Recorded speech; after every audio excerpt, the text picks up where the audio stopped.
जय श्री कृष्ण मित्रों, नमस्कार। कल भारत आईसीसी वर्ल्ड कप 2023 में हार गया, जिसके ऊपर बहुत सारी चर्चाओं ने जन्म लिया है। आप लोगों ने बहुत उम्मीदें बांध रखी थी, हमने भी, पूरे देशवासियों ने। 1,32,000 उस स्टेडियम की स्ट्रेंथ, जिसमें कितनी आशाएं लोगों की थी, वो सब आशाओं पर पानी एक झटके में फिर गया। तो इसके ऊपर बहुत सारे वीडियोज़ आ रहे हैं, बहुत सारी चर्चाएं हो रही हैं। मीडिया लगातार अपने अपने रोने रो रहा है। तो एक्चुअल में ऐसा हुआ क्यों? अब हम बात करते हैं इस टीम के इसका कारनामे की, जो कल किया इन्होंने, कि ये कारनामा हुआ क्यों। इसके कुछ पॉइंट मैंने नोट किए हैं, उन नोटों को अब एक एक करके चर्चा करते हैं कि ये क्या करें। जो सबसे पहले मैं इसकी जो कल हार हुई है उसके मुख्य कारणों पर चर्चा करूंगा। पहला जो कारण मुझे लग रहा है, ये लग रहा है कि भारतीय टीम ने ऑस्ट्रेलिया को बहुत हल्के में लिया और वे भूल गए कि वो फाइनल खेल रहे। ऐसा ही लग रहा था कि जैसे कि वो ऑस्ट्रेलिया को पहले हरा के आ गए और वो एक भी मैच अभी तक हारे नहीं है इस वर्ल्ड कप में, तो ऑस्ट्रेलिया कोई बड़ी चीज़ नहीं है। ऐसा मुझे लग रहा है कि ऐसा उन्होंने हल्के में लिया। दूसरा पॉइंट है कि भारतीय टीम के ऊपर मैच शुरू होने से पहले ही मीडिया, इंडिया के जो फैंस का दबाव इतना ज़्यादा हो गया, इतने एक्सपेक्टेशन बढ़ गए कि जिसके कारण उनकी जो नेचुरल खेलने की जो क्षमता थी वो ख़त्म हो गई।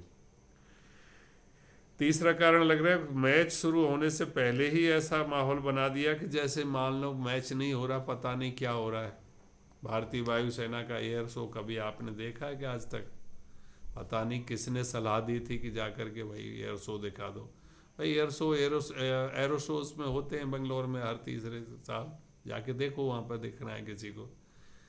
अब वो ऐसा माहौल बनाना जैसे कोई बहुत बड़ा पता नहीं क्या जीत करके आए हैं। जीतने के बाद ये चीज़ें होती है तब तो ठीक है, जीतने से पहले ही ऐसा माहौल बना दिया। ये चीज़ें भी एक बहुत बड़ा कारण इसके लिए बन सकती हैं। अगला पॉइंट है कि लगातार सभी मैचों में भारतीय टीम की जीत हुई। ये बहुत बड़ा हार का कारण बनी, क्योंकि उन्होंने बहुत ही हल्के में ले लिया कि हम तो सारे मैच जीते हैं। क्योंकि इस वर्ल्ड कप में कोई भी ऐसी टीम नहीं थी कि जो कोई भी मैच नहीं हारी हो। कोई ना कोई मैच सब ने हारा है। केवल भारतीय टीम ऐसी थी जिसने एक भी मैच नहीं हारा, और सबसे जो बड़ा मैच है उसको हार गई। अगला के मैच देखने पहली बार इतने वीआईपी लोगों को आना, सारे वीआईपी लोगों का मैच देखने के लिए आना। अरे घर पे ही बैठ के देख लेते कि जब भी वीआईपी आते हैं, चाहे कोई बड़े बड़े भी प्रधानमंत्री, गृह मंत्री और बड़े बड़े स्टार्स, ये सारे, तो डेफिनेटली दबाव टीम पर बढ़ता है कि हाँ भाई हमें अच्छा करना चाहिए। तो ये भी एक पॉइंट था। अगला पॉइंट है कि मैच शुरू होने से पहले वही जो मैं बात कर चुका, एयर शो कराया, पहले ही इतनी टीम दबाव में आ गई। अगली बार सबसे बड़ा एक पॉइंट आ रहा है कि फ्लॉप हो रहे खिलाड़ी को बार बार खिलाना। सूर्या, जिसमें एक मेन है, और एक सिराज, क्या इनको इसके रिप्लेसमेंट के लिए पूरे भारतवर्ष में 130 करोड़ में से खिलाड़ी नहीं मिल रहे? चौथा पॉइंट, ऐसा लग रहा था कि भारतीय खिलाड़ी वर्ल्ड कप नहीं खेल रहे, अपने अपने रिकॉर्ड के लिए खेल रहे। बताइए क्या मतलब है। और पॉइंट है कि ऑस्ट्रेलियाई टीम की उपलब्धियों को पूरे मैच में एक बार भी नहीं दिखाया गया कि ये भी हैं। सारे जो उनके खिलाड़ियों के जो दिखाए जाते हैं, पूरे हमारे जो कमेंटेटर की भी स्थिति ऐसी है कि जैसे ही मतलब भारतीय टीम अच्छा करती है, वह तारीफों के पुल बन जाते हैं। फिर तो कमेंट्री करो ना सही तरह से। ये ठीक नहीं है कि इतनी तरह से पूरे थे। ये कुछ पॉइंट्स मैंने अपने पॉइंट से रखे, और जो बाकी के अब हम बात करते हैं कि क्या ऐसे ही चलता रहेगा। पिछले 10 सालों से क्या जीता है भारतीय टीम ने? पिछले 10 सालों से क्या जीता है? सन 2014 से लेकर अभी 2023 तक हर सेमीफाइनल फाइनल में पहुंचती है, जा करके वहाँ लुढ़कती है। बाकी के मैचों में टुक टुक टुक करके या जो कुछ खेल लेते तो उससे रिकॉर्ड बनते उनके, और ये रिकॉर्ड वो रिकॉर्ड, ये स्ट्राइक रेट वो स्ट्राइक रेट, ये सारी चीज़ों को देख करके तो ऐसा लगता है कि ये सब फालतू का झूठ का जो माहौल खड़ा कर दिया जाता है। फैंस बेचारे समझते हैं कि क्या हो रहा है। अब सबसे बड़े जो पॉइंट्स हैं जिनके कारण से आगे ये ना हो, इस पर भी अगर विचार अब भी कर दिया जाए तो अगला T20 वर्ल्ड कप आ रहा है, उससे पहले ही अगर इन सारी चीज़ों की जो मरम्मत कर ली जाए, इस पर पूरी सर्जरी कर ली जाए, तो ये स्थिति इतने लंबे समय से देखने को चली आ रही है। 83 से ही ले लो, 1983 के वर्ल्ड कप से ही आप ले लो। 1983 के वो ज़माने निकल गए, उस समय क्रिकेट कुछ और था, आज क्रिकेट कुछ और हो गया, सारे रूल बदल गए, नई नई टेक्निक आ गई, वो सारी चीज़ें छोड़िए। उसके बाद 2011, कितने साल बाद, 83 से 2011 कितने साल हो गए, 17 और 11 28 साल, 28 साल बाद जा कर के एक मैच वो जिता दिया, वो भी इसलिए कि वो धोनी थे, जो आज तक के जाने पहचाने और सबसे अच्छे खिलाड़ी, अच्छे कप्तान, कूल एंड काम, कभी भी प्रेशर नहीं लिया। कितना भी बड़ी गलती भारतीय खिलाड़ी से हुई, कभी गुस्सा नहीं किए, बड़े प्यार से समझाया और आगे बढ़े, जिसका कारण उनकी सफलता का आज भी लोग लोहा लेते हैं। लेकिन अब उसके बाद से 2011 के बाद से फिर हो गए हमको कम से कम 12-13 साल, उसके बाद से हर बार ये ऐसे बड़े बड़े मैच आते हैं, सेमीफाइनल में जाती है, कभी फाइनल में जाती है। आप पिछले रिकॉर्ड उठा के देख लो, सन 2014 से ही कौन सा ऐसा बड़ा मैच इन्होंने जीता है जो अपना ट्रॉफी लेके आ रहा हो, वहीं जा कर के ढेर होना, वहीं जा कर के ढेर होना। तो फिर उसके बाद भी उसकी सर्जरी नहीं करना कि भाई ये क्यों हो रहा है और अगली बार नहीं होना चाहिए, फिर हो रहा है, फिर हो रहा है, फिर हो रहा है, फिर हो रहा है, ये लगातार होता ही चला जा रहा है, लेकिन उस पर कोई ध्यान ही नहीं दे रहा। इसका मतलब कारण क्या है? इसका तो मतलब ये कि कारण या तो रिकॉर्ड के लिए खेल लें, या कुछ धांधलगिर्दी चल रही है उसमें टीम सिलेक्शन में, या सेम चीज़ टीम के सिलेक्शन में, या फिर जब भी कोई मतलब प्रदर्शन खराब होता है तो उसका एक विश्लेषण करके खिलाड़ियों को घर क्यों नहीं भेजते हो? क्या कम खिलाड़ी हैं पूरे देश के अंदर? उन्हीं को बार बार क्यों खिलाया जाता है? इसका मतलब कुछ लेन देन होता होगा, ये तो क्लियर कट दिख रहा है। तो ये सारी चीज़ें बड़ी शर्मनाक लग रही हैं। तो सबसे पहले अगर इनको T20 2024 और आगे के जितने भी बड़े मुकाबलों को अपने देश की शान के लिए जीतना है, तो इन पॉइंटों पर काम करना होगा जो मैंने बनाए। पहला पॉइंट है कि जब भी कोई इस तरह का बड़ा मैच होता है, फाइनल, सेमीफाइनल और ये champion trophy ship like that के जो मैच हैं, ऐसा कोई जब मैच में जब भारतीय किसी अच्छी पोजीशन में पहुंचती है, तो मैच जिस दिन होना है उससे 2-3 पहले से ही उस मैच का प्लानिंग शुरू हो जानी चाहिए। और प्लानिंग ऐसी होनी चाहिए फुल प्रूफ, जैसे ऑस्ट्रेलिया वाले करते हैं। और ऐसी होनी चाहिए प्लानिंग के अगर ये है हमारा प्लान ए, ये अगर फ्लॉप होता हुआ दिखा तो फिर प्लान बी ऑटोमेटिक शुरू हो जाए, फिर plan C, plan D, 4 plan 5 plan continuously हर इस बड़े मैच के लिए होने चाहिए। कि अगर मान लो हम टॉस हार गए, तब वो ये हमारी सिचुएशन होगी, तब हमारा दूसरा प्लान शुरू होगा। उस प्लान में भी अगर हमारे पहले जो 2 विकेट गिर गए तो फिर हमारा सी प्लान शुरू होगा कि हमारी फील्डिंग दुरुस्त हो जाएगी नेक्स्ट टाइम। ये सारे चीज़ें, ये प्लान बनाना बहुत ज़रूरी है और उस प्लानों का अभ्यास करना बहुत ज़रूरी है।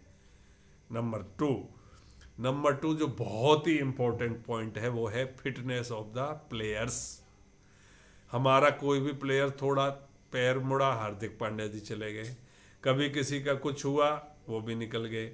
हालांकि ये जो पैर मुड़ने वाली और ये रिटायर्ड हर्ट होने वाली बात तो किसी के बस की नहीं है, उसमें उनका कोई दोष नहीं होता है, लेकिन उनका रिप्लेसमेंट एक इतना अच्छा होना चाहिए कि उसकी कमी उनको खले नहीं कभी, नंबर 1 बात। और नंबर 2 जो फिजिकल फिटनेस की बात कर रहा हूँ मैं, ये रिटायर्ड हर्ट तो अलग चला गया, अब हमारे रोहित जी को देख लीजिए, अभी इसी फाइनल मैच में देखा जब वो दौड़ करके जो रन लिया था, उसी समय क्लियर कट कैमरे पे उनकी हाफ ही चल रही थी, हाँ हाफ ही चल रही थी, और उसके बाद उन्होंने वो मारना शुरू किया, और मार करके जब देखा कि अब तो मैं दौड़ ही नहीं पाऊंगा, तो उसके बाद वो चलते बने अपना 47 रन बना के, बोला मैंने तो अपने हिस्से का कर दिया, बाकी सब खेल लेंगे। ये बहुत गलत है। जो इसके लिए कुछ QRs होने चाहिए, क्वालिफाइंग जो है ना, कुछ रिकॉर्ड्स होने चाहिए, हर टीम के लिए होते हैं, और ये बहुत ज़रूरी है क्रिकेट की टीम के लिए। हर खिलाड़ी को वो मेंटेन करना बहुत ज़रूरी हो कि इतना वेट होना चाहिए इसके, इतने से इतने के बीच में, और ये तुम्हारी रनिंग का होना चाहिए डेली का कोटा, ये एक्सरसाइज का होना चाहिए, इतना आपका डाइट होना चाहिए, और ये फिटनेस कंटिन्यूसली आपको रखनी होगी अगर आपको भारतीय टीम में रहना है तो। नहीं तो जयराम जी की चलो अपने घर। ये क्या फिटनेस है कि भाई आप दौड़ नहीं सकते, फिर आप किस लिए खेल रहे हो? क्या खड़े खड़े ही खेलेंगे आप? ये फिटनेस का बहुत बड़ा पॉइंट है। फिटनेस हमारे खिलाड़ियों की, कुछ हमारे विराट कोहली हैं, बड़ी अच्छी फिटनेस रखते हैं, तो इसी तरह से फिटनेस कॉन्शियस हर खिलाड़ी को होना चाहिए। और ये पॉइंट तो ऐसा होना चाहिए है कि इसको अनिवार्य बना देना चाहिए कि बिना इन जो इसके जो नॉर्म्स हैं फिटनेस के, ये मिनिमम नॉर्म्स को पूरा किए बिना कोई भी खिलाड़ी टीम के अंदर सेलेक्ट ही नहीं हो सकता, चाहे वो कितना भी वो रसूखदार हो, चाहे कोई भी हो। इस तरह के कुछ नियम बना देने चाहिए।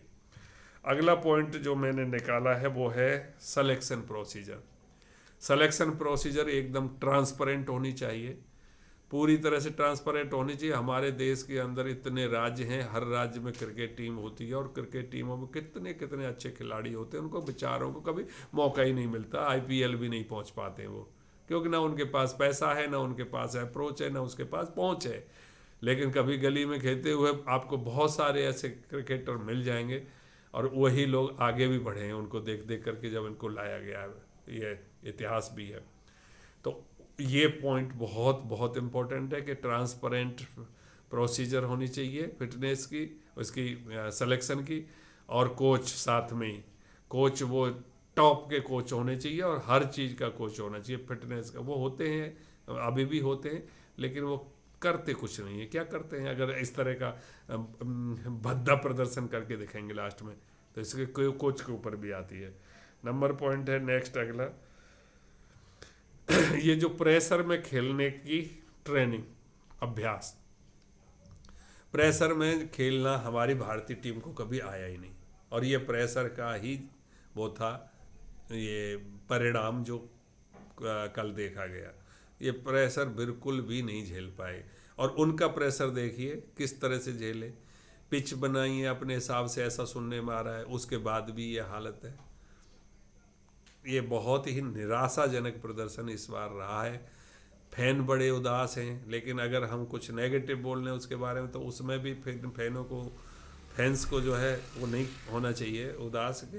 ये नेगेटिव नहीं बोलेंगे, और ये जो फैक्ट्स हैं नेगेटिव नहीं है, बिल्कुल फैक्ट्स हैं। अगर इन पे काम कर लिया जाता, आज से नहीं, पिछले 10 साल से, 15 साल से, 20 साल से कभी नहीं होता। जब अच्छे दिखते हैं कि हम बड़े अच्छे फॉर्म में, क्या खाक फॉर्म में, पीछे जाके देखिए आप, थोड़ा सा इतिहास उठाइए रोहित का, मैं रोहित की बात कर रहा हूँ। 2022 का देखो T20 से लेकर उसके क्या रिकॉर्ड है, 2021 का देखो कुछ। हाँ, इस साल थोड़ा सा चल गए तो बस उसको आसमान पर पहुँचा दिया। विराट कोहली का इतिहास है, ठीक है, बढ़िया है, उनकी फॉर्म भी है, परंतु विराट कोहली भी अभी जो है कल के में तो निराशाजनक प्रदर्शन उन्होंने भी किया है कि 4 चौके बस, उसके बाद चलते बने। और सबसे खतरनाक तो खेल जो है कल KL राहुल ने, जो कि उसकी तो पूरी ही क्रिटिसाइजेशन हो रहा है कि ये क्या टुक टुक टुक टुक टुक टुक इतना लंबा पारी करके, कितना भाई रे भाई, देख करके ही वो आता है। 107 बॉल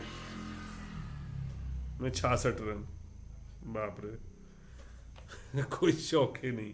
ये स्थिति कल की थी। अगला पॉइंट हम बात करते हैं, ये है, क्या है,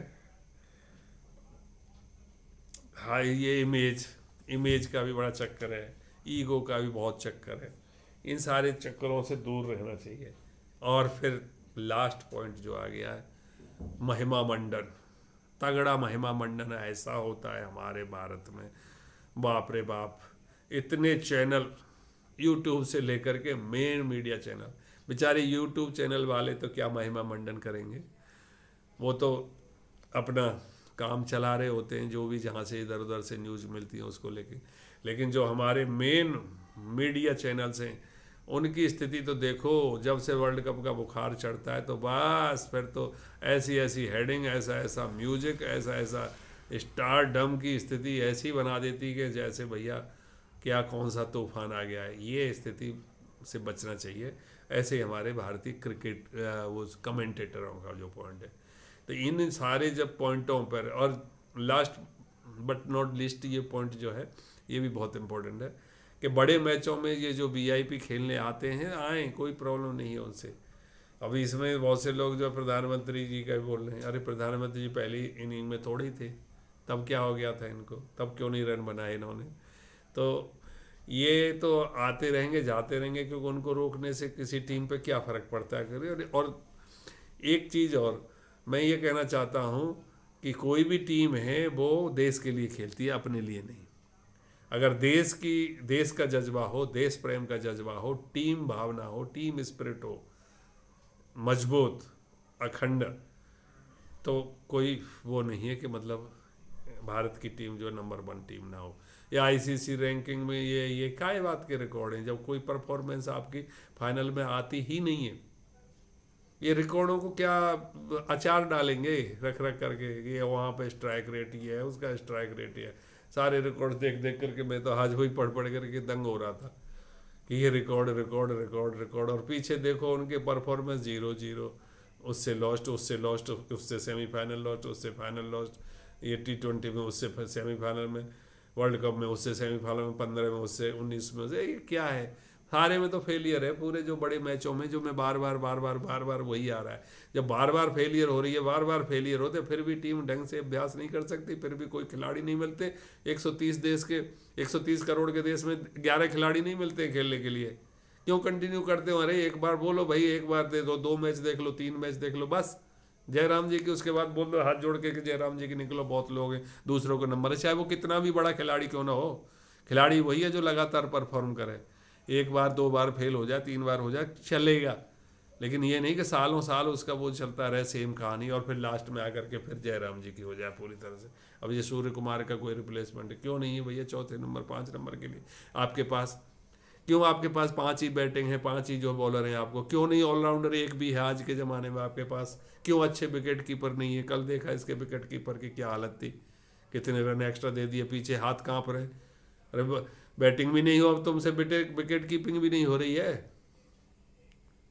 तो ये जो कितनी मतलब नाजुक स्थितियां देखो, इतने बड़े देश में हमें 11 खिलाड़ी नहीं मिल रहे जो टॉपर हों।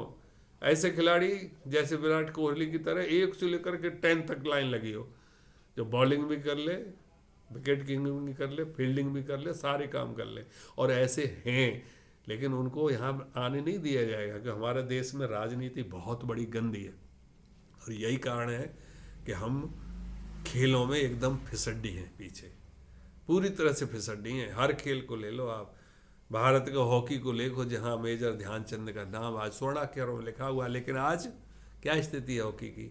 पैसे तक नहीं है सरकार के पास। ये जो दिन और रात जो है हवाओं में एयर फ्री, पैसा फ्री, तुम्हारा पानी फ्री, टेलीफोन फ्री, तुम्हारी पेंशन होती है, इनकम टैक्स फ्री, सारा कुछ फ्री इन नेताओं के लिए। लेकिन हमारे देश के जो खिलाड़ियों के लिए इनके पास ना पैसे हैं, ना इनके लिए कोई भी मतलब सामान सामग्री है, ना उसको ऊपर करने के लिए। ये है हमारे देश की स्थिति। ये बड़ी विडम्बना है। कलयुग का दर्शन देखना है तो केवल यहाँ भारत में ही देखो। वैसे हम बोलते हैं हम भारत में विश्व गुरु हैं सब के लिए, लेकिन यहाँ जितना भ्रष्टाचार, इतना करप्शन हर जगह हर क्षेत्र में इतना भरा हुआ है, वो शायद देखने को और कहीं अन्यत्र नहीं मिलेगा। और देशों में भी है, लेकिन टॉप है हमारे यहाँ पर। कानूनों की लचर व्यवस्था, पुलिस की लचर व्यवस्था, अरे हर जगह जाओ वहीं वही हालत है पूरी तरह से, चाहे वो क्रिकेट हो, चाहे फुटबॉल हो, चाहे कुछ भी हो। भाई ये मेरे ऐसा रोना आ रहा है अंदर से दिल करके कि ये क्या हो रहा है इस देश में। ये कितना पैसा खाएंगे, पैसे को अचार डालेंगे, 1 मिनट में झटका आएगा तो उसी दिन यहीं छोड़ के चले जाएंगे। ये सारे नेताओं की जो जमात बैठी हुई है, देश के लिए कुछ नहीं करते, कोई विकास के काम नहीं करता।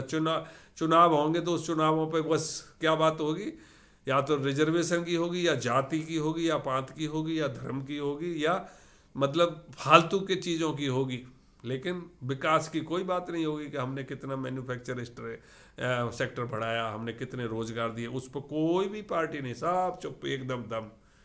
मैं चलो क्रिकेट से छोड़ करके थोड़ा सा मेरे स्थिति देख करके गुस्सा सा आ गया तो मेरे मुंह से ये सारी चीज़ें निकल गई, लेकिन ये फैक्ट है, आप इस बात को मानेंगे, बिल्कुल मानेंगे, ज़रूर मानेंगे।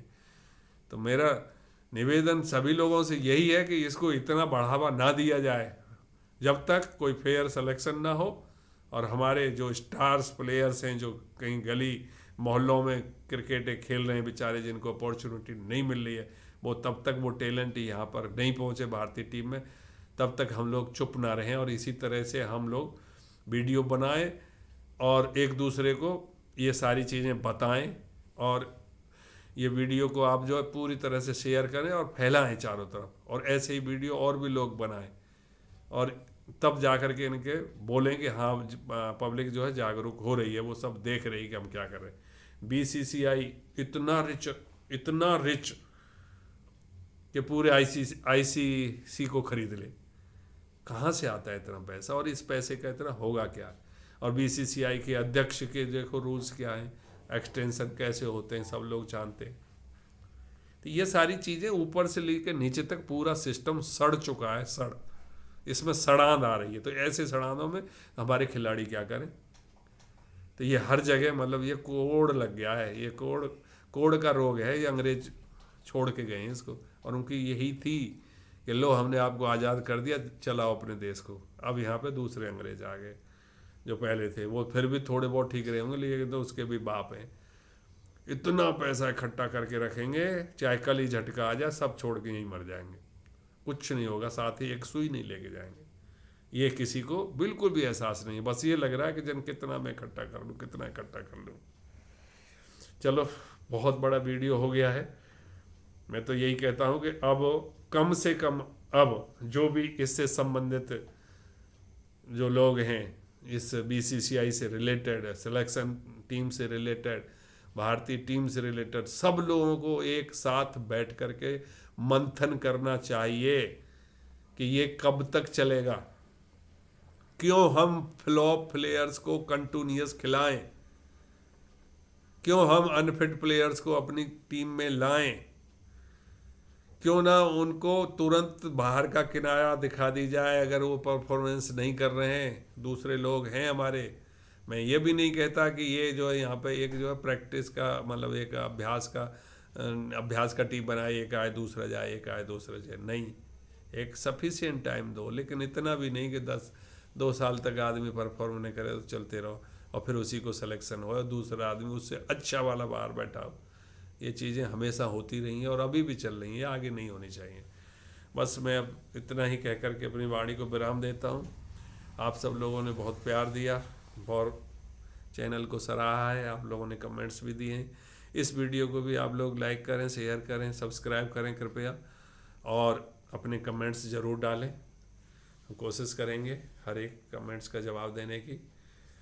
जय भारत, जय क्रिकेट, जय इंडिया, जय श्री कृष्ण, जय श्री राम।